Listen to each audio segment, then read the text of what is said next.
Brangieji, metų virsmas visada skatina apmąstyti nueitą kelią ir praskleisti ateities uždangą. Būtent ten slypi mūsų viltis ir planai.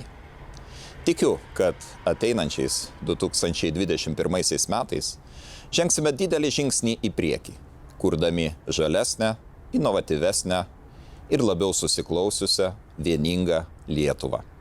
Esu įsitikinęs, kad 2021 apie pandemiją daugiau kalbėsime mažorinę, o ne minorinę natą.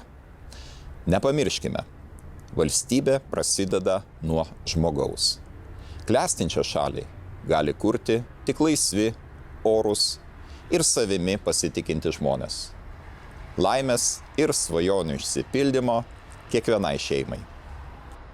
Tikėkite savimi ir valstybę. Stiprėkime kartu. Ir maži, ir dideli. Tegu naujieji 2021 nuvilnyja mūsų bendra, galinga ir kūrybinga banga į naująjį dešimtmetį. Būkite laimingi. Laimingų Naujųjų metų.